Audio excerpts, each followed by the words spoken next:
ጾሞ ሲያበቃ ውሸትን፣ ሐሜትን፣ ትርፍ ቃል መናገርን፣ በደልን ያላቆመ ምግብና መጠጥ መተው ብቻ ለአላህ ምኑም አይደለም ብለዋል ነብዩ ሰለላሁ ዐለይሂ ወሰለም። ልጅ ነኝ እያሉ ሐይድ ጀምሯቸው ሳለ ወሩን ሙሉ በሙሉ የሚሆን ከወሩ ውስጥ የተወሰኑ ቀናትን ሳይጾሙ ያለፉ ረመዳኖች ካሉ ከ20 ዓመት በፊትም ይሁን 30 ዓመት በፊት ይሄን እንዳወቁ ቀባ ማውጣት ይጠበቅባቸዋል። ቀኑን በትክክል ካላወቁት መገመት ይችላሉ። 30 ቀን ያለብኝ፣ 40 ቀን ያለብኝ፣ 20 ቀን ያለብኝ አጣርተው 23 ነው 20 ካሉ 23 አድርገው፣ 30 ነው 33 ካሉ 33 አድርገው ከፍተኛውን ቁጥር ይዘው ቀባ ማውጣት ይጠበቅባቸዋል። የአምስት ቀን ጾም ከፊት ቢያልፈው አንድ ሰው ስድስተኛው ቀን ላይ ጾም መጀመር ቢችል ከስድስት ጀምሮ ነው እሱ ረመዳንን የሚጾም። ከፊት ያለፉት 6-5 ቀኖችን የረመዳን ወር ካለቀ በኋላ ነው ቀባ ማውጣት ያለበት እንጂ በረመዳን ቀን የዕለቱ የረመዳን ጾም እንጂ ሌላ ጾም መጾም አይቻልም። መንገደኛና በሽተኛ በበሽታና በጉዞ ምክንያት ጾምን መተው ተፈቅዶላቸዋል። ያለፈኝን ለሌላ ጊዜ ጾማለሁ ቢሉ ወይም ደግሞ መንገደኛ ስለሆንኩ የሐሙስና የሰኞ ሱና ጾማለሁ ቢሉ በርካታ ፉቃዎች እንዳይፈቀድ በረመዳን የጊዜው ረመዳን እንጂ ሌላ ረመዳን ሌላ አይነት ጾም አይጾምበት። አንድ ሰው የትኛውም አይነት ህመም ካለበት ውስጣዊ ህመምም ይሁን ውጫዊ ማንኛውም ህመም ሰውነት ላይ ካለ ይህ ህመም ላይ ሆኖ መጾም ወይም የህመሙን ጊዜ የሚያራዝመው ከሆነ ወይም በሽታውን የሚያባብሰው ከሆነ መብላት ይቻላል። ليس من يقطع طرقا بطلا إنما من يتقي الله. بسم الله الرحمن الرحيم. أحكام تختص بالمرأة مسلم سيتن يمين ملكته حقوقات يمين داسسنو في باب الصيام صوما بتملكته. صوم شهر رمضان يا رمضان ور صوم واجب قديتانو على كل مسلم يانداندو مسلم وندنا ومسلمة مسلم سيتم لاي واجبنا قديتان وهو يا رمضان صوم أحد أركان الإسلام كسلمنا أركان وشمازن وشمهل عندون ومبانيه العظام كتللك يا إسلام من مسرشا قنبوشم مسرة وشمهل عندون قال الله تعالى يلا قويتاشن الله بالهل يا أيها الذين آمنوا إن أنت በአላህ በመልእክተኞቹ በአኺራ ያመናችሁ የሰው ልጆች ሆይ ኩቲበ ዐለይኩም ሲያሙ ጾም እናንተ ላይ ግዴታ ተደርጓል። ከማ ኩቲበ ዐለ ለዚነ ሚን ቀብሊኩም ከእናንተ በፊት የነበሩ ህዝቦች ላይ የነቢያት ተከታዮች ላይ ግዴታ እንደተደረገው ሁሉ ለዐለኩም ተተቁን ጾም እናንተ ላይ ግዴታ የተደረገው አላህን ትፈሩ ዘንድ ነው። ከጾም የአላህን ፍራቻ ትማሩ ዘንድ ነው ብሏል። ሱረቱል በቀራ 183ኛው አንቀጽ። ወማዕና ኩቲበ የሚለው ቃል አንቀጹ ላይ ያለው ትርጉሙ ፉሪዳ ፈርድ ሆኗል፣ ግዴታ ተደርጓል ማለት ነው። ይህን እያንዳንዱ ሙስሊም ላይ የረመዳንን ጾም መጾም ዋጅብና ግዴታ ነው። በመሰረቱ የረመዳን ጾም ወንዱንም ሴቱንም የሚመለከት ግዴታ ነው። ጾም ከተራ ግዴታነት ከፍ ብሎ የእስላም መሰረትም ጭምር። እንደሚታወቀው እስልምና ዋና ዋና 5 መሰረቶች አርካኖች አሉት። በአራተኛ ደረጃ ያለው ትልቅ የእስላም መሰረት የረመዳንን ጾም መጾም። ጾም ከጥንት ጀምሮ ይታወቃል። አላህም ተባረከ ወተዓላ ከማ ኩቲበ ዐለ ለዚነ ሚን ቀብሊኩም ያለው ለዚህ እናንተ ላይ ብቻ ግዴታ የተደረገ ዒባዳ አይደለም፣ ከእናንተ በፊት የነበሩ ህዝቦችም ላይ ግዴታ ሆኗል። ነገር ግን አንዳንድ የጾም ህግጋት መጠኑ ጊዜው ሊለያይ ይችላል። ጾም ግዴታ የተደረገበት ዓላማ የአላህ ተባረከ ወተዓላን ፍራቻ መማር። ረመዳን አሁን ባለው መልኩ ግዴታ ከመደረጉ በፊት በተለያየ መልኩ የጾም ግዴታዎች ነበሩ። የአሹራ ጾም፣ በየወሩ 3 ቀን መጾም ከረመዳን በፊት የነበሩ የመጀመሪያዎቹ ሙስሊሞች ላይ ግዴታ የነበሩ ጾሞች ናቸው። ከዛ በኋላ የረመዳን ወር ጾም ተደንግጎም የፈለገ ሰው እንዲጾም ያልፈለገ ሰው በምግብ እንዲክስ ተደርጎ ነበር። ከተወሰነ ጊዜ በኋላ ደግሞ ማንኛውም ጤነኛ የሆነ ሀገር ውስጥ ያለ የጾም መስፈርት ያሟላ ሰው በሙሉ በግዴታነት እንዲጾም አላህ ተባረከ ወተዓላ አውጇል። ያ አዩሀ ለዚነ አመኑ ብሎ ጠርቶ አዟል።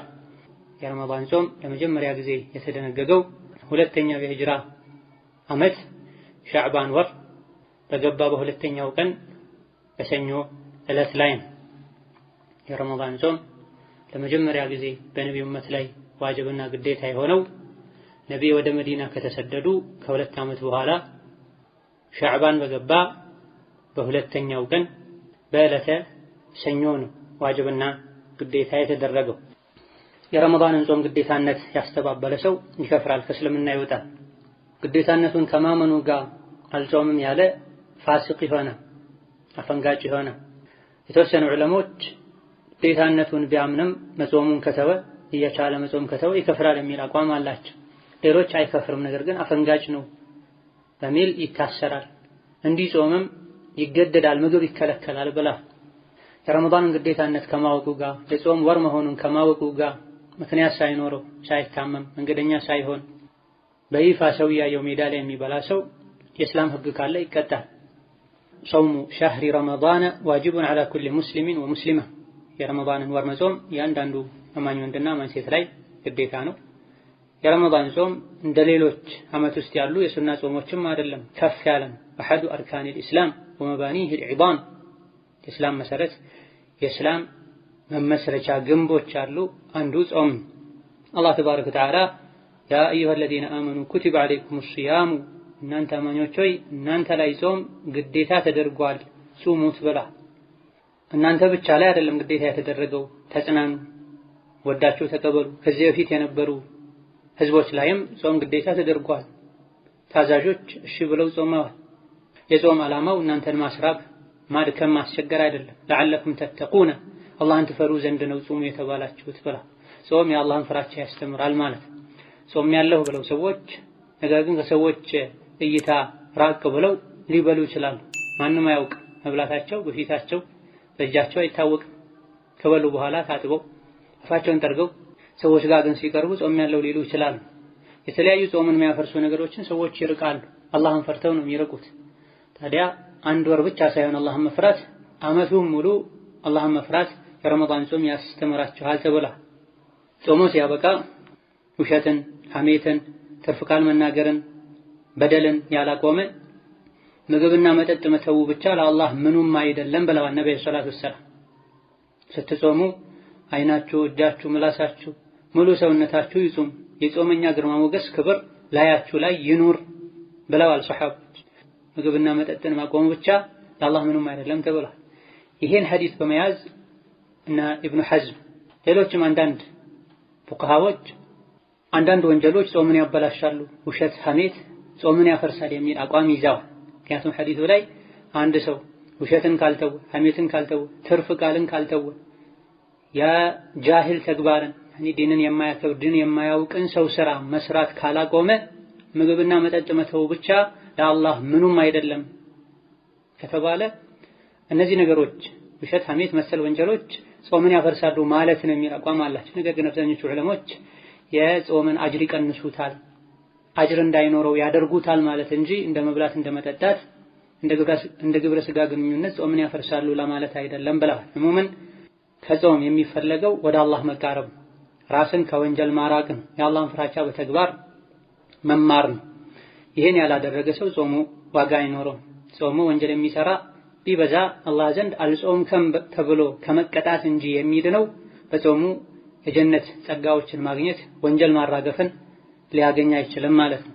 ፈኢዛ በለገት الفتاة ታዳጊ ወጣት ሴት ልጅ ከደረሰች ኢዛ በለገት ሲነ ተክሊፊ ኃላፊነት መሸከም የምትችልበት ወይም ለአካለ መጠን የምትደርስበት እድሜ ላይ ስትደርስ بظهور إحدى أمارات البلوغ بظهور እሷ ዘንድ በመገኘት በመታየት إحدى أمارات البلوغ ለአካለ መጠን የመድረስ ምልክት ከሚባሉት መሃል አንዱን ምልክት በማየት ሴት ልጅ ለአካለ መጠን ከደረሰች ومنها الحيض ለአካለ መጠን የመድረስ ምልክት ከሚባሉ ነገሮች መሃል አንዱ الحيض ሐይድ ነው። እንዳሳለፍነው ይታወቃል። فإنه ይህን ሴት ልጅ يبدأ وجوب الصوم في حقها እሷ ላይ የጾም ግዴታነት ይጀምራል። ለአካለ መጠን የመድረስ ምልክት ከሚባሉ ነገሮች መሃል አንዱ ከታይ ለአካለ መጠን ከመድረስ ምልክቶች መሃል አንዱ ሴት ዘንድ ሐይድም ይሁን ሌሎች 15 ዓመት መምራት ለገሪ ذلك አሁን ቀደም የዘረዘርናቸው ምልክቶችን ካየች ወይም አንዱን ካየች يبدأ وجوب الصوم የጾም ግዴታነት ይጀምራል في حقها ታዳጊ ሴት ልጅን በተመለከተ وقد تحيض ሴት ልጅ ሐይድ ልታይ ትችላለች وهي في سن التاسعة 9 ዓመቷ ላይ ያለች በ9 ዓመቷ ሐይድ ልታይ ትችላለች وقد تجهل لا ያውቁ ይችላሉ بعض الفتيات አንዳንድ ወጣት ሴቶች أنه يجب عليها الصيام ጾም ግዴታ እንደሚሆንባት ላታውቅ ትችላለች حينئذ ይሄኔ የወር አበባ ደም ስታይ እድሜዋ 9 ዓመት እንኳን ቢሆን በግዴታነት ጾም መጾም ይጠበቅባታል። ይሄን ላታውቅ ትችላለች። فلا تصوم ግዴታ መሆኑን ስለማታውቅ ልጅ ነኝ ብላ 13 14 ዓመት ስላልሞላት ብቻ መጾምን ልትተው ትችላለች። ظن منها እሷ የገመተች أنها صغيرة ትንሽ ነኝ ብላ ولا يأمرها أهلها ቤተሰቦቿ ማያዟትም بالصيام እንድትጾም وهذا እንዲህ አይነቱ ተግባር تفريط عظيم ትልቅ የሆነ ቸልተኝነት ነው። بترك ركن من أركان الإسلام ከእስልምና መሰረቶች ማዕዘኖች መሃል አንዱ የሆነውን ጾምን መተው ላይ የሚፈጠር ትልቅ የሆነ ቸልተኝነት ነው።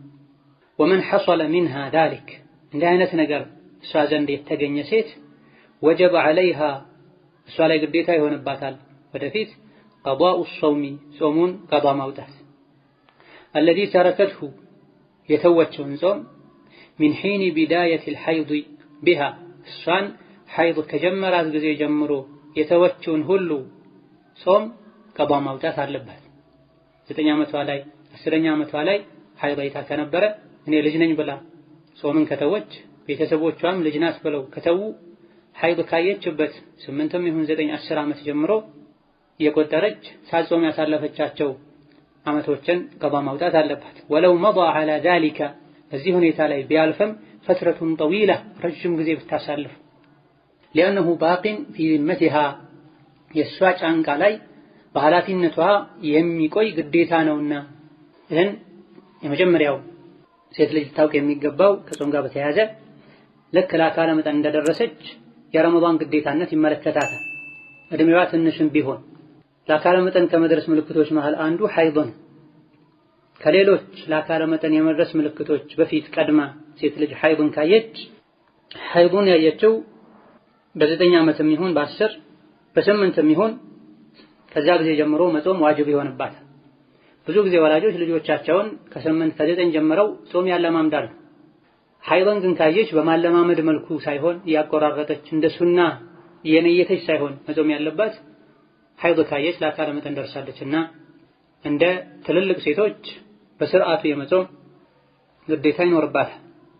فإذا بلغت الفتاة سن التكليف ማለት ኃላፊነት መሸከም የሚችሉበት እድሜ ማለት ግዴታዎችን መወጣት ዋጅብ የሚሆንበት ግዴታ የሚሆንበት እድሜ ማለት ጾም፣ ሶላት መሰል የሆኑ ህግጋት እሷን የሚመለከቱበት እድሜ سن التكليف ይባላል። በምንድን ነው የሚታወቀው? بظهور إحدى أمارات البلوغ ለአካለ መጠን የመድረስ አማራዎች ምልክቶች ሲታዩ ነው።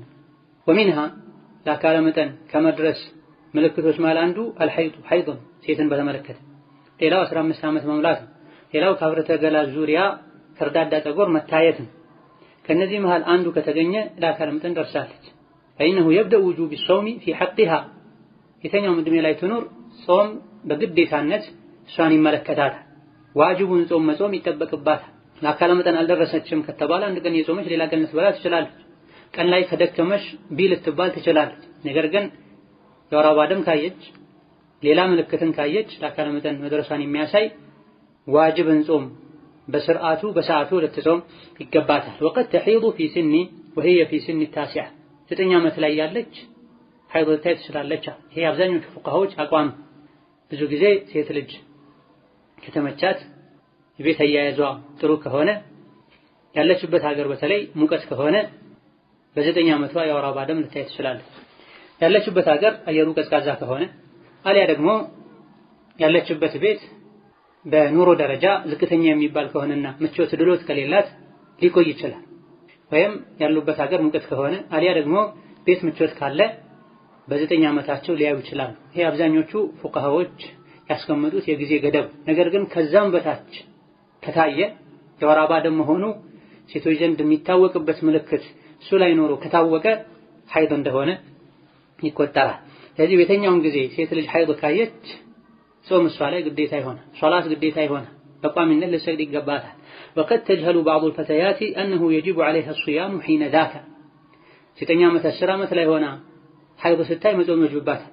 አንዳንድ ፈተያቶች ታዳጊ ወጣት ሴቶች በዚህ እድሜ መጾም ዋጅብ ማይሆንባቸው ይመስላቸዋል። ፈላ ተሱሙ አይጾም ልጅ ነኝ እያሉ ወነ منها انها صغير ቤተሰብም የልጆቹን ሁኔታ እየተከታተለ ጾሚ ብሎ አያዝ ወላ ያምሩها اهلها بالصيام ይህ ትልቅ የሆነ ቸልተኝነት وهذا تفريط عظيم بترك ركن من اركان الاسلام ሱና የሆነ አለ ደግሞ ያን ያክል ግዴታ ነው የማይባል ያልሆነ ይልቅ የእስላም መሰረት የሆነን ግዴታ ችላ እንድታሳልፍ ያደርጋል። የቤተሰቦች አለመከታተል ከዚህ በፊት በ10 ዓመታቸው በ11 ዓመታቸው በ9 ዓመታቸው የወር አበባ ደም አይተው ነገር ግን ጾም የጀመሩት በ14 በ15 የሆነ ሴቶች ካሉ ያለፈውን በሙሉ ቀዷ ማውጣት ግዴታ ይሆንባቸዋል። ومن حصل منها ذلك وجب عليها قضاء الصوم الذي تركته ከዚህ ፊት የተውትን ጾም ቀዷ ማውጣት ግዴታ ይሆንባቸዋል።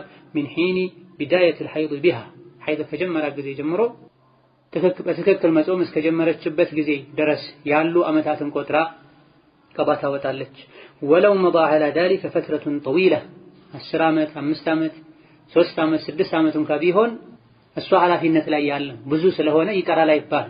لأنه باق في ذمتها እሷ ጫንቃ ላይ በእሷ ኃላፊነት ላይ የሚቆይ ግዴታ ነው።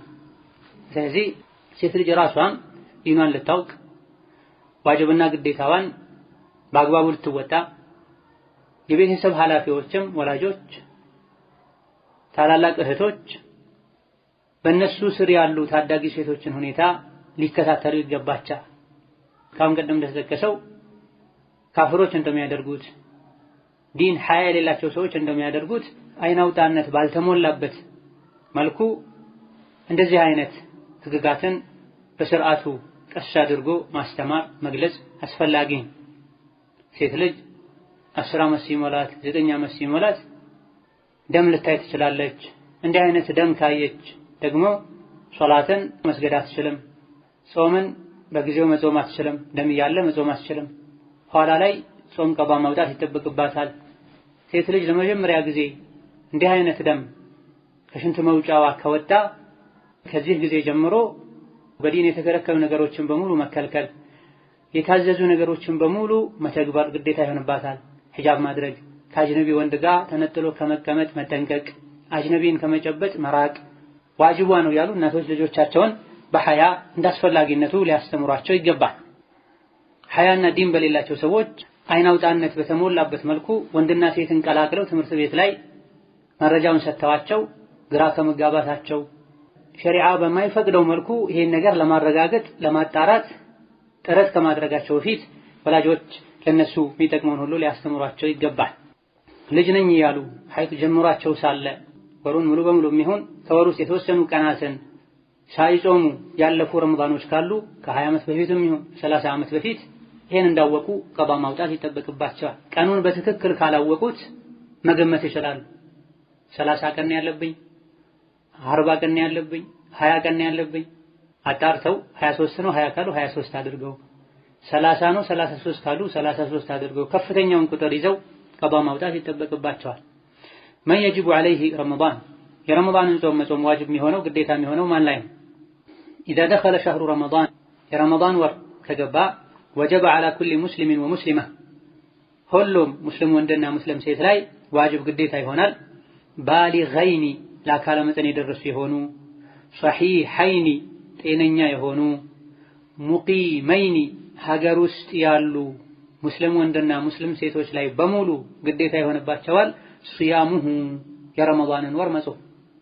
ومن كان منهما ወንድም ይሁን ሴት ከሆኑ መሪضን በሽተኛ የሆነ ሰው ካለ ከነሱ ውስጥ አው ሙሳፊራ ወይም መንገደኛ የሆነ ሰው ካለ في أثناء الشهر በወሩ መካከል የረመዳን ወር ላይ فإنه يفطر በሽተኛ ስለሆነ አሊያ ደግሞ መስፈርቱን ያሟላ መንገድ ስለሄደ መብላት ይችላል፣ ማፍጠር ይችላል።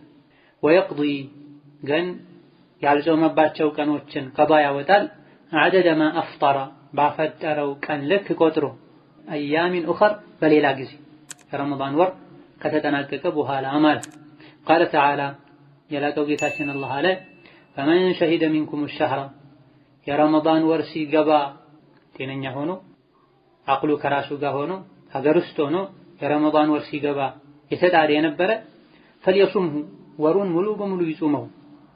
ومن كان مريضا የረመዳን ወር ሲገባ ከእናንተ ውስጥ በሽተኛ የሆነ ሰው ደግሞ أو على سفر ወይም ጉዞ ላይ የነበረ ሰው فعدة من أيام أخر በጉዞ ወይም በህመም ምክንያት መጾም ያልቻለበትን ቀን ቆጥሮ ሌላ ጊዜ ቀዷ ያውጣል። ተባረከ ወተዓላ ሱረቱል በቀራ 185ኛው አንቀጽ ነው። ኢዘን ጾም ዋጅብና ግዴታ የሚሆነው የተወሰኑ መስፈርቶች ሲሟሉ፣ አንደኛው ሙስሊም መሆን። ሙስሊም ያልሆነ ሰው ጾምን በጊዜው የመጾም ግዴታ የለበትም። ያኒ አልጾምከም ተብሎ አይቀጣም እዚህ ዱንያ ላይ ካፍር ስለሆነ ማለት ነው። አኺራ ላይ ግን ይቀጣበታል። በጊዜው የምንለው ለዚህ በመሰረቱ የመጾም ግዴታ አለበት። ከመጾሙ በፊት ግን መስለም ስላለበት እስካልሰለመ ድረስ ለምን አልጾምከም ተብሎ አይቀጣም። ቀደም ሲል ሙስሊም የሆነ ሰው ረመዳን መሆኑን ያወቀ ምንም ምክንያት ሳይኖረው በቀኑ ክፍለ ጊዜ ሲበላ ቢታይ ይቀጣል ብለናል። ካፍር ግን ካፍር መሆኑ እስከታወቀ ድረስ ወደ እስላም እስካልገባ ድረስ አልጾምከም ተብሎ አይቀጣም። ነገር ግን በግልጽ እንዳይበሉ ይከለከላል ሙስሊም ሀገር ላይ ተብሏል። ፍቅህ ላይ እንደተጠቀሰ የሙስሊሞች ሀገር ላይ ካፍሮች ረመዳን ላይ በቀን እንዳይበሉ ይከለከላሉ እየታዩ። ስለዚህ ጾም ግዴታ የሚሆነው በአንደኛ ደረጃ ሙስሊም የሆነ ሰው ላይ፣ ካፍርም ላይ ግዴታ ነው። እዚህ ዱንያ ላይ ግን ግዴታን አልተወጣም ተብሎ እርምጃ ይወሰድበትም አኺራ ላይ። ሁለተኛ ለአካለ መጠን የደረሰ መሆን አለበት ጾም ግዴታ የሆነበት ዘንድ አንድ ሰው። ሶስተኛ አእምሮ ጤነኛ መሆን አለበት። አራተኛ ሙሉ ዓፊያ መጾም የሚችልበት ዓፊያ ጤንነት ያለው መሆን አለበት። አምስተኛ እንዳይጾሙ ከሚከለክሉ ነገሮች የቀራ መሆን አለበት። በተለይ ሴት ልጅ ከወር አበባ ከወሊድ ደም ንጹህ መሆን አለባት። እነዚህ አንዳንዶቹ ጾም እሱ ላይ ግዴታ ይሆን ዘንድ መሟላት ያለባቸው መስፈርቶች ናቸው። ሙስሊም መሆን፣ አእምሮ ጤነኛ መሆን፣ ለአካለ መጠን መድረስ።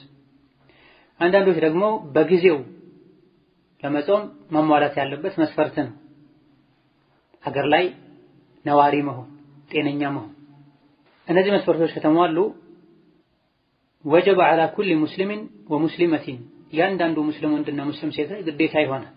ባሊግ የሆኑ ለአካለ መጠን የደረሱ ሶሒሐይኒ ሙሉ ጤና ያላቸው መጾም የሚያስችል ሙቂመይኒ ሀገር ውስጥ ነዋሪ የሆኑ እነዚህ የተወሰኑ መስፈርቶች ናቸው ሼኹ የጠቀሷቸው። ሌሎችም መስፈርቶች አሉ። የተወሰኑትን ቀደም ሲል ጠቅሻለሁ። ባሊግ ማለት ለአካለ መጠን የደረሰ ማለት ነው፣ ወንድም ይሁን ሴት። ብዙ ሲሆን ነው ባሊገይኒ የሚባል። ለአካለ መጠን ካልደረሰ አንድ ሰው ጾም አይወጅብበትም። ነገር ግን ልክ እንደ ሶላት 8 ዓመት ሲሆኑ 7 ጨርሰው 8 ሲገቡ ጾሙ ተብለው ይታዘዛሉ። 9 ላይ ሴት ልጅ ሀይድ ካየች አሊያ ደግሞ ወንድ ልጅ ለአካለ መጠን የመድረስ ምልክት ከታየበት 9 ይሁን 10 ላይ መጾሙ ግዴታ ይሆንበታል። ከዛ በፊት ግን በግዴታነት ሳይሆን በሱናነት ማለማመድ ተገቢ ነው። ሶሒሐይኒ ጤነኛ መሆን አለበት አንድ ሰው ጾም ይወጅብበት ዘንድ። አንድ ሰው ከታመመ ጾም እሱ ላይ በጊዜው ግዴታ አይሆንበትም። ሙቂመይኒ ሀገር ውስጥ ነዋሪ መሆን አለበት። የሙቂም ተቃራኒው ሙሳፊር መንገደኛ የሆነ ሰው ጾም እሱ ላይ ዋጅብና ግዴታ አይሆን። በጊዜው የጾምን ግዴታነት የሚያስቀረው ህመም እንዲህ አይነት ህመም ተብሎ አልተገደበም በሸሪዓ። ማንኛውም ጾም እንዲከብድ አሊያ ደግሞ ህመሙን እንዲያባብሰው አሊያ ደግሞ ማገገሚያ መዳኛ ጊዜውን እንዲያራዝመው የሚያደርግ መጾሙ እንዲህ አይነት ችግሮችን እንዲያስከትል የሚያደርገው ከሆነ ማንኛውም ህመም መብላትን የተፈቀደ እንዲሆን ያደርጋል። አንድ ሰው የትኛውም አይነት ህመም ካለበት ውስጣዊ ህመምም ይሁን ውጫዊ ማንኛውም ህመም ሰውነት ላይ ካለ ይህ ህመም ላይ ሆኖ መጾም ወይም የህመሙን ጊዜ የሚያራዝመው ከሆነ ወይም በሽታው የሚያባብሰው ከሆነ መብላት ይቻላል።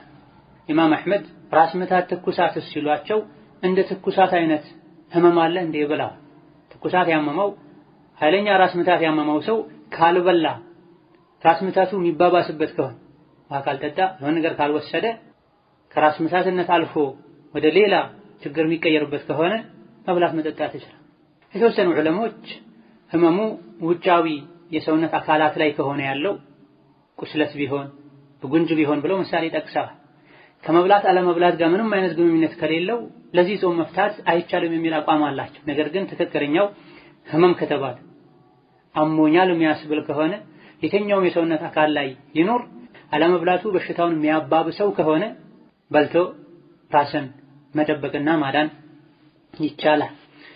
ሌላኛው ሙቂመይን ይበላው ሀገር ውስጥ ያለ ከሆነ ነው የሚወጅብበት በላው።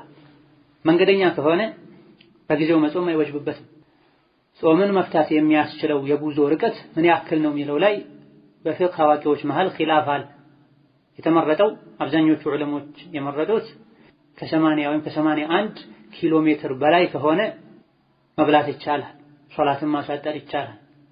ከ81 ኪሎ በታች ከሆነ የሄዱት ርቀት የሄዱት በእግርም ይሁን በእንስሳት በፈረስና መሰል ነገርም ይሁን በመኪናም ይሁን በባቡር በአየርም ይሁን ርቀቱ 81 ኪሎ ሜትር በላይ ከሆነ ይቻላል። ከዛ በታች ከሆነ አይቻልም ብላ ተወሰኑ ዑለሞች በተለምዶ ጉዞ የሚባል ከሆነ ርቀቱ እዛ ደረጃ ባይደርስም ጓዙን ተክልሎ ቤተሰብ ተሰናብቶ ተዘጋጅቶ ከወጣ በተለምዶ ጉዞ ከተባለ ርቀቱ ከግምት ውስጥ አይደረግም ያሉበት ሁኔታ። ነገር ግን ብዙሃኑ የመረጡት ከ81 ኪሎ ሜትር በታች ከሆነ ማፍጠር ሶላትን ማሳጠር አይቻልም። በመንገደኝነት ምክንያት ማፍጠር የሚቻለው ከ4 ቀን በላይ አልቆየም ብሎ ለሄደ ሰው በ4 ቀን ውስጥ ከ4 ቀን ባነሰ ጊዜ እመለሳለሁ ብሎ የሄደ ሰው ጉዞ ላይ እስካለ ድረስ መብላት ሶላትን ማሳጠር ይችላል። ከ4 ቀን በላይ እንደሚቆይ እርግጠኛ የሆነ ሰው መንገደኛ አይባልም ነው የሚሉት አብዛኞቹ ፉቃሃዎች። መቼ እንደሚመለስ ግን በእርግጠኝነት የማያውቅ ከሆነ 5 ቀን 6 ቀን ወር 2-3 ወር እንኳን ቢቆይ ዛሬ ነገ እመለሳለሁ ያለ ከሆነ የቆየውን ያክል ጊዜ ቢቆይ ሶላትን ማሳጠር ይችላል። ረመዳን ወር ከሆነም ተደጋጋሚ ረመዳኖች እንኳን ቢገጥሙት ማፍጠር ይችላል። መቼ እንደሚመለስ በእርግጠኝነት ካላወቀ ነገ ከነገ ወዲያ ያለ ከቆየ ማለት ሀገሩ ሲወጣ ከ4 ቀን ባነሰ ጊዜ ነው መለሰው ብሎ ከመውጣቱ ጋር ይህ ከገጠመው ማለት ነው። መንገደኛ ስለሆንኩ ብሎ ማፍጠር የሚችለው ጾምን መተው የሚችለው ከቤቱ ከወጣ በኋላ። መንገደኛ ስለመሆን ብሎ ቤቱ ላይ ቁርስ በልቶ መውጣት አይችልም። በሁሉም ዑለሞች ስምምነት ነገ መንገድ ያለበት ሰው ማታ ቤቱ ውስጥ እስካደረ ድረስ ሀገር ውስጥ እስካደረ ድረስ ነይቶ ማደር ዋጅብ ነው። ነገ ጠዋት 2 ሰዓት ጉዞ አለብኝ ካለ 12 ሰዓት እንኳን ለምን አይሆንም ከጎህ መቅደር በኋላ ከሆነ ጉዞን የሚጀምረው ነይቶ ማደር አለበት። ከቤቱ ሲወጣም በልቶ መውጣት የለበትም። ከመንደሩም ውስጥ ሆኖ መብላት የለበትም። መብላት የሚችለው የሚኖርበትን መንደር ከተማ የመጨረሻ ቤቶችን ለቆ ከወጣ በኋላ። ከርቀት ቤቱን ቢያይ ችግር የለም። መኖሪያ መንደሩን የመጨረሻውን ቤት ለቆ ከወጣ በኋላ ቢበላ ቢጠጣ ጾሙን ቢያፈርስ ችግር የለም። ቁጭ ብሎ የበላ ሳለ አሻግሮ ሲያይ ቤቱ ቢታየው እሱም ይሁን የከተማው ቤት ቢታይ ችግር የለም። ከተማው ሙሉ በሙሉ ለቆ ከወጣ የከተማ ድንበር የሚባሉ መንገዶች ወይም ደግሞ የከተማ የመንደር ድንበር መጀመሪያና መጨረሻ የሚታወቅበት መንገድ አለ።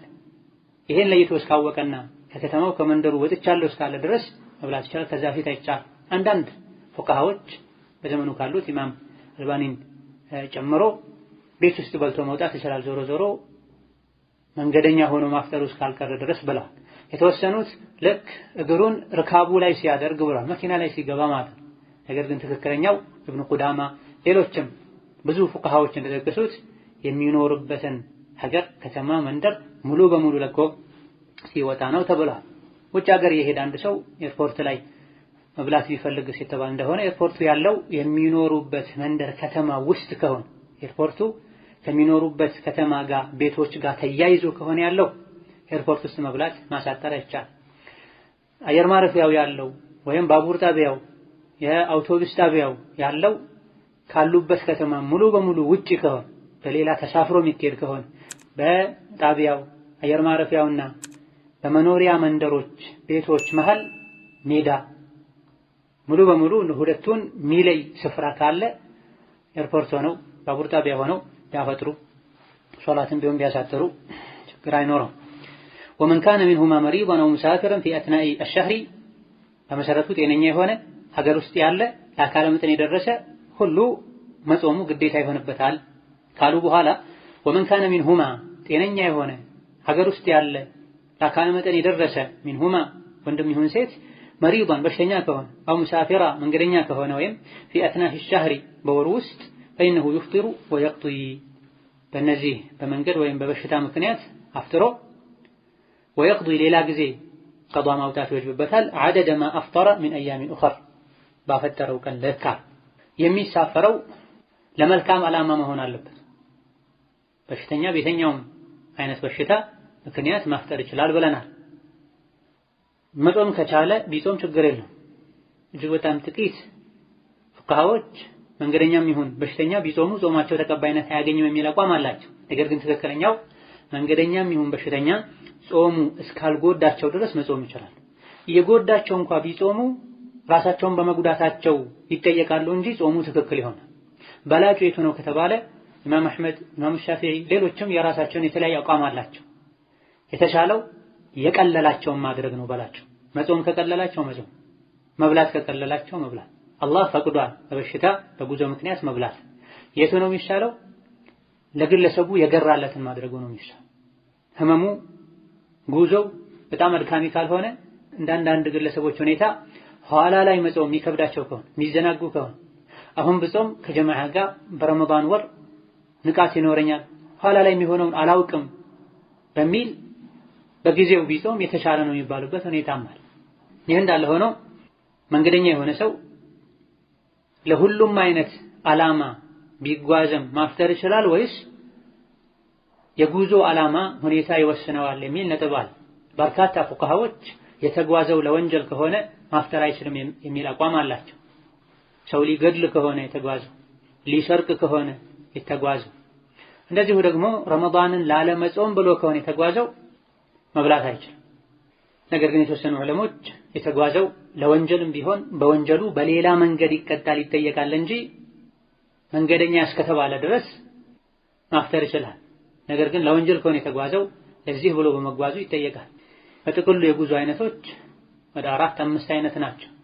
ግዴታ የሆነ ጉዞ አለ፣ ተወዳጅ የሆነ ጉዞ አለ፣ ሱና የሆነ ጉዞ አለ፣ ሐራም የሆነ ጉዞ አለ፣ የተጠላ ጉዞ አለ፣ የሚፈቀድ ጉዞ አለ። የተወሰኑ ዑለሞች ተወዳጅ ለሆነው ጉዞ ሲጓዝ ብቻ ነው ጾምን መተው የሚችለው የሚል አቋም አላቸው። የተወሰኑት ሙባህ እስከሆነ ድረስ የተፈቀደ ጉዞ እስከሆነ ድረስ ማፍጠር ይችላል የሚል አቋም አላቸው። ሌሎች ምንም ሳይገድቡ ለየትኛውም ዓላማ ይጓዝ ዓላማው ወንጀል ከሆነ በሌላ መንገድ ይቀጣል እንጂ ማፍጠሩ ይቻላል ብለዋል። አላሁመ ኢላ ሆን ብሎ የተሳፈረው ሌላ ምንም ምክንያት ሳይኖረው ረመዳንን ለመተው ብቻ ብሎ ከሆነ ይሄኔ ማፍጠር አይገባው። ሀገር ውስጥ ሆኖ ረመዳን ወር ቢያሳልፍ ሀገር ውስጥ እስካለ ድረስ መጾም ግዴታ ስለሚሆንበት ምንም ምክንያት ሳይኖረው ሀገር ለቆ ቢወጣ መንገደኛ ነኝ ብሎ እንዲበላ ብሎ ከሆነ ይሄ ከግዴታ መሸሽ። እንዲወጣ ያደረገው ምንም አይነት ምክንያት ከሌለው ዘዴ መፍጠር ነውና የሚሆነው ከግዴታ ለማምለጥ የሚፈጥሩት ዘዴ ተቀባይነት አይኖረው። ከጾሙ ጋር ላልተያያዘ ለሌላ ወንጀል ድርጊት ከሆነ የሄደው በሄደበት ለወንጀል በመሄዱ ይቀጣል። ማሳጠርም ይሁን ኹፍ ላይ ማበስ ጾምን በጊዜው መተው ይችላል። ነገር ግን በአላህና መጨረሻው ቀን የሚያምን ሰው ለመልካም ዓላማ እንጂ ለሚፈቀድ ዓላማ እንጂ ለወንጀል ሊሳፈር በጭራሽ አይገባውም።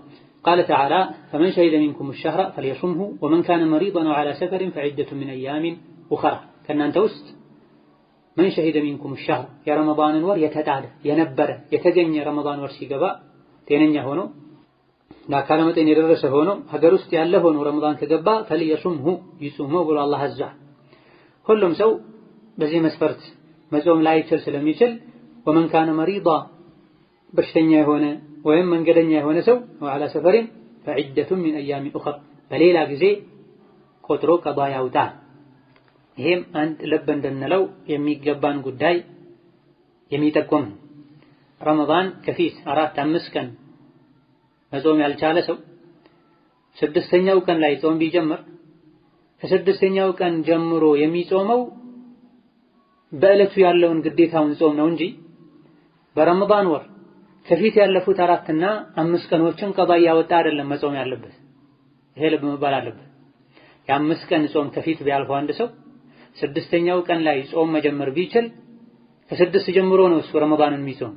ከፊት ያለፉት 6-5 ቀኖችን የረመዳን ወር ካለቀ በኋላ ነው ቀባ ማውጣት ያለበት እንጂ በረመዳን ቀን የእለቱ የረመዳን ጾም እንጂ ሌላ ጾም መጾም አይቻልም።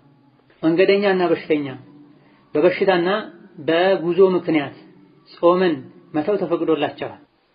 ያለፈኝን ለሌላ ጊዜ ጾማለሁ ቢሉ ወይም ደግሞ መንገደኛ ስለሆንኩ የሐሙስና የሰኞ ሱና ጾማለሁ ቢሉ በርካታ ፉቃሃዎች እንዳይፈቀድ በረመዳን የጊዜው ረመዳን እንጂ ሌላ ረመዳን ሌላ አይነት ጾም አይጾምበትም። ከማ አነ መን አድረከሁ ሸህሩ የረመዳን ወር የገባበት ሰው ወሁወ ከቢሩን ሐሪሙን እድሜው ከፍ ያለ ያረጀ ሆኖ ረመዳን ወር የገባበት ሰው ላ የስተጢዑ ሲያማ በዚህ ምክንያት መጾም የማይችል ከሆነ አው መሪዱን ወይም በሽተኛ መረضን ሙዝሚና መቼም የማይለቅ ላ ዩርጃ ኢርቲፋዑሁ ይወገዳል ይጠፋል የማይባል የሆነ ቋሚ በሽታ የያዘው ሰው ላ ዩርጃ ኢርቲፋዑሁ ዐንሁ ይህ በሽታ ከሱ ይነሳል ማይባል ፊ ወቅት ምን አልአውቃት ቤተኛውም ጊዜ ሚን ረጁልን ወንድም ይሁን አው ኢምራአ ሴት እንዲህ አይነት ችግር ከገጠማቸው ፈኢነሁ ይፍጢሩ ሁሌም ማፍጠር መብላት ይችላል።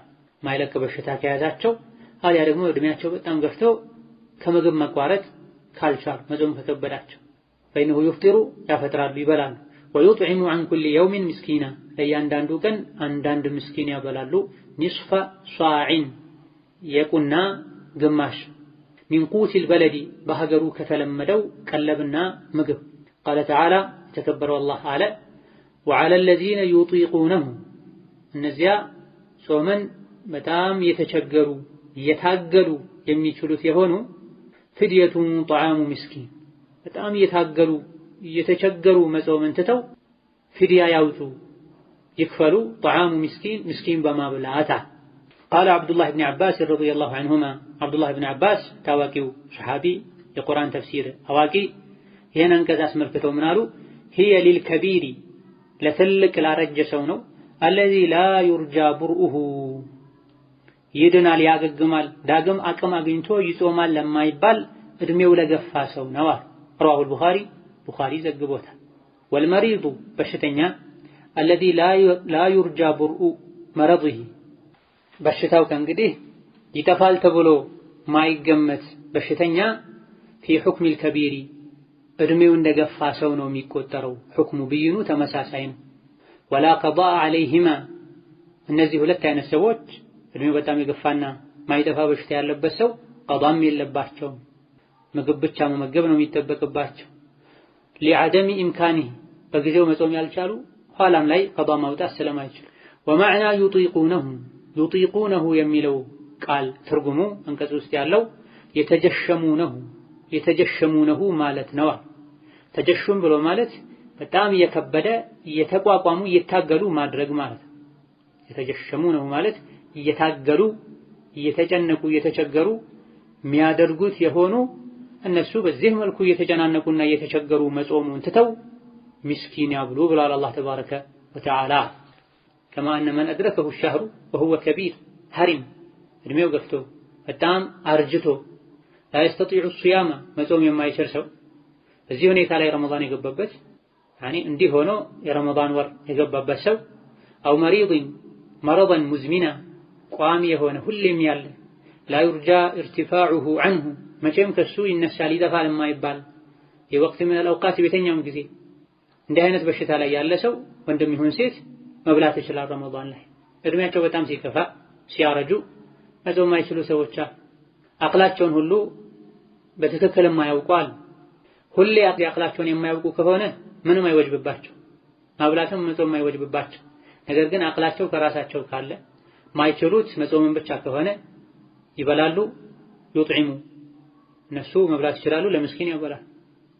አብዛኛውን ጊዜ አቅላቸው ከራሳቸው ጋር ሆኖ አልፎ አልፎ የሚቀላቅሉ ከሆነ ይሄንም መብላት ይችላሉ፣ ግን አቅላቸው ከነሱ እስካለ ድረስ ማብላት ይጠበቅባቸዋል።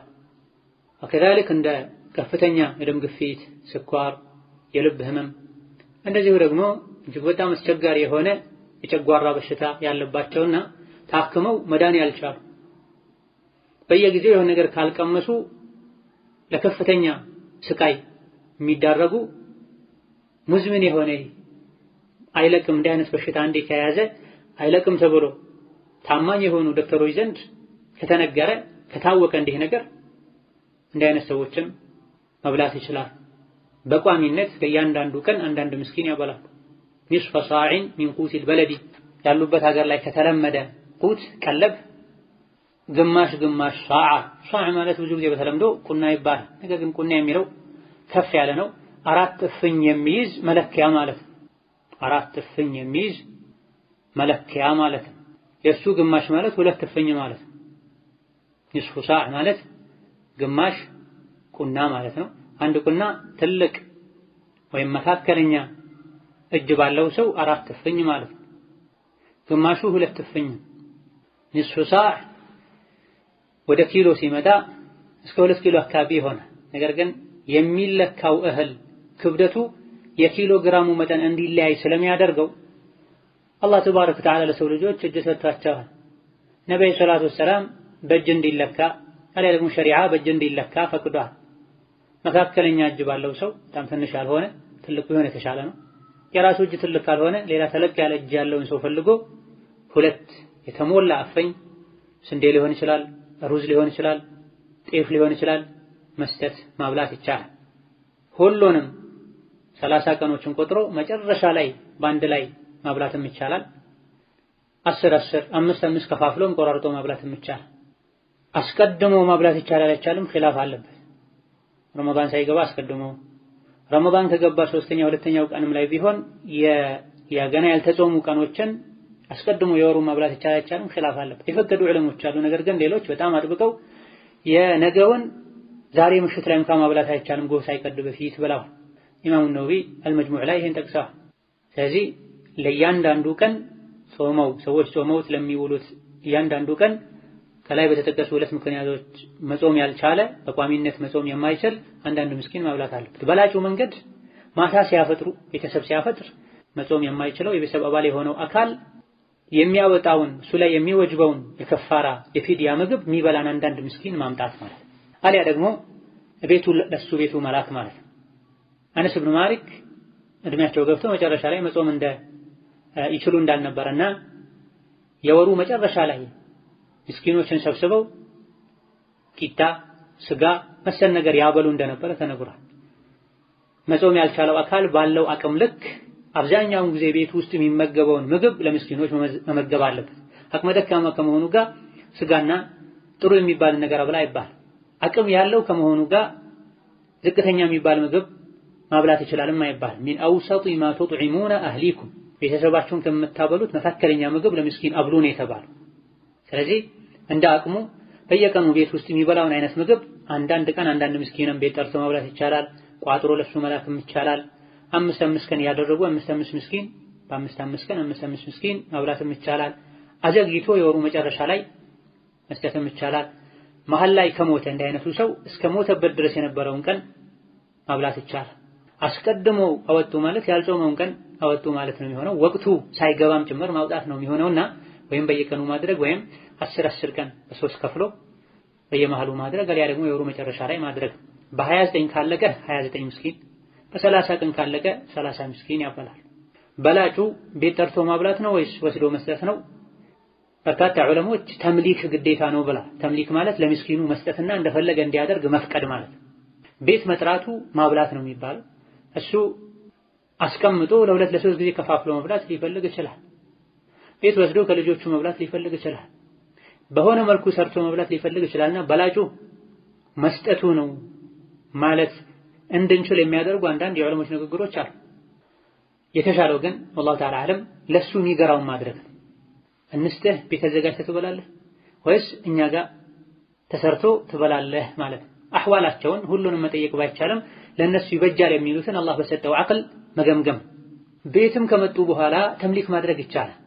በሳህን ነገር ሰጥቶ ከፈለገ እዛው እንዲበላ ከፈለገ እዛው እንዲሄድ፣ አሊያ ደግሞ ከቀረበ በኋላ ይሄ ያንተ ሐቅ ነው ከፈለክ እዚሁ ብላ ከፈለክ ቤት ወስደህ ብላ ማለት ይቻላል። ሌላው ለአንድ አባወራ ቤት ውስጥ 6-7 ልጆች ካሉት ምግብ የጀመሩ ህፃናት እንኳን ሳይቀሩ ተቆጥረው በቁጥራቸው ልክ ያሉብን የጾም ቀኖችን የሚያክል ምግብ መስጠት ይቻላል። አንድ አባወራ 10 ቤተሰብ ቢኖረው የ2 ዓመት የ3 ዓመት ህፃናትን ጨምሮ ምግብ የሚበሉ የ10 ቀን ወይም በቤተሰቦቹ ልክ የ8 ቀን የ6 ቀን የጾም ፊድያን ለሱ መስጠት ይቻላል ማለት ነው።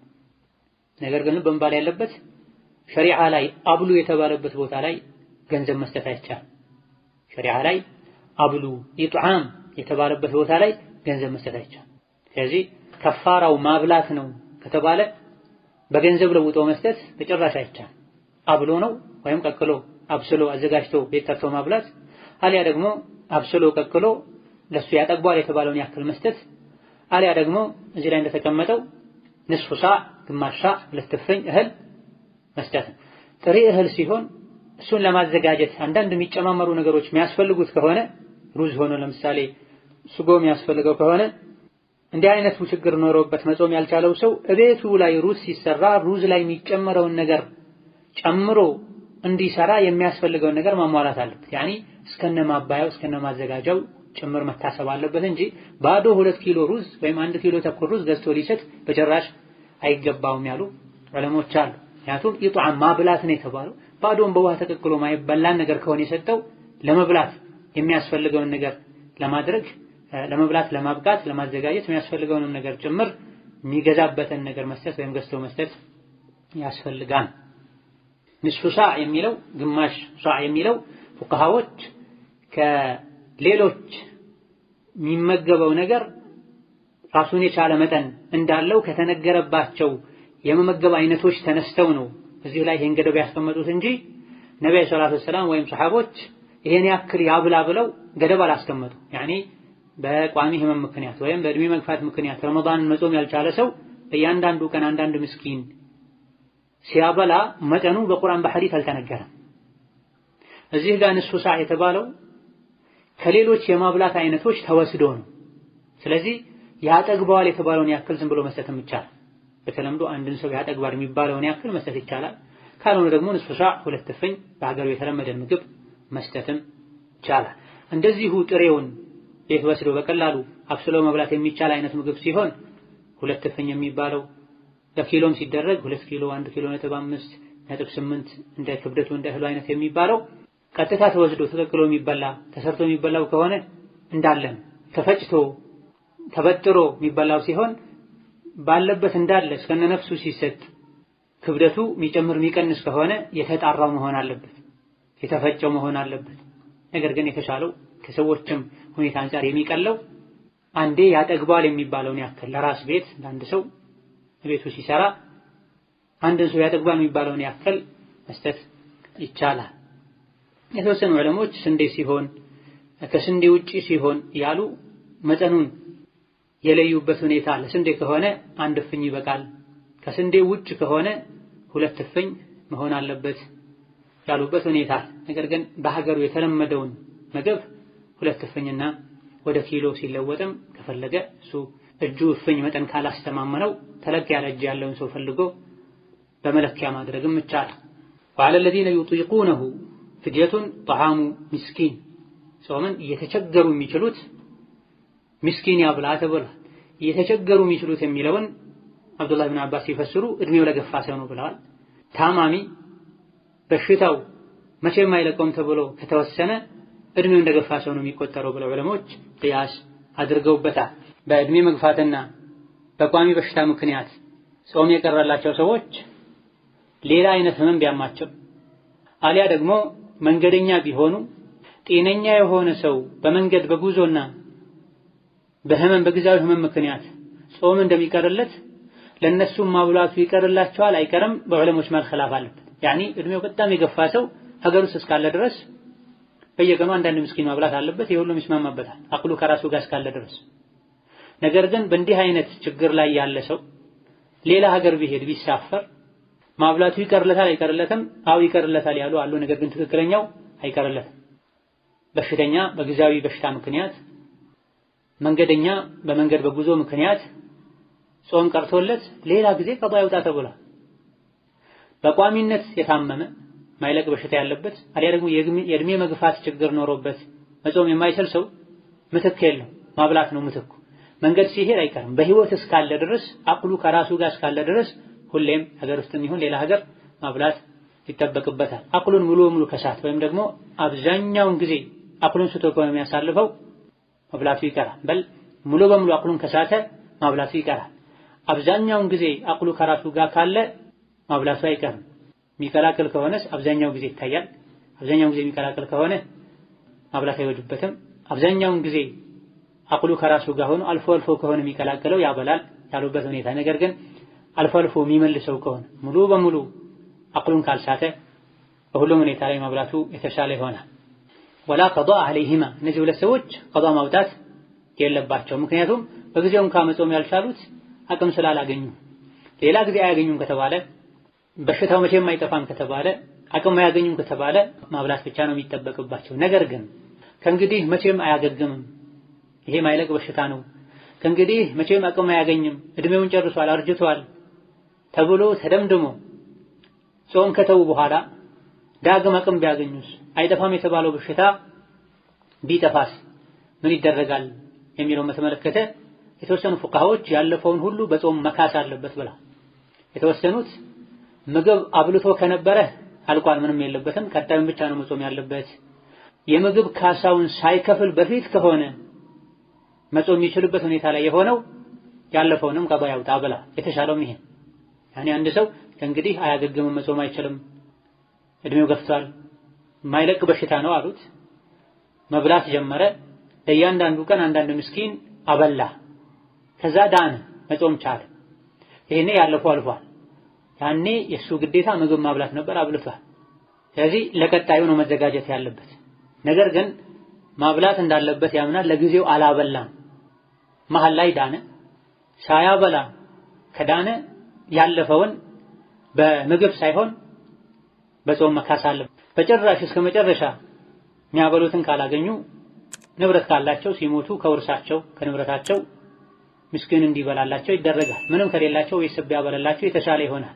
የሚያበላ ከሌለ ምንም የለባቸው። የሰው ልጆች አላህ ተባረከ ወተዓላ አቅማቸው በላይ ምንም ነገር ስለማያዝ እስካሁን የነበሩት አጠቃላይ የወንድም የሴትም ህግጋቶች ናቸው።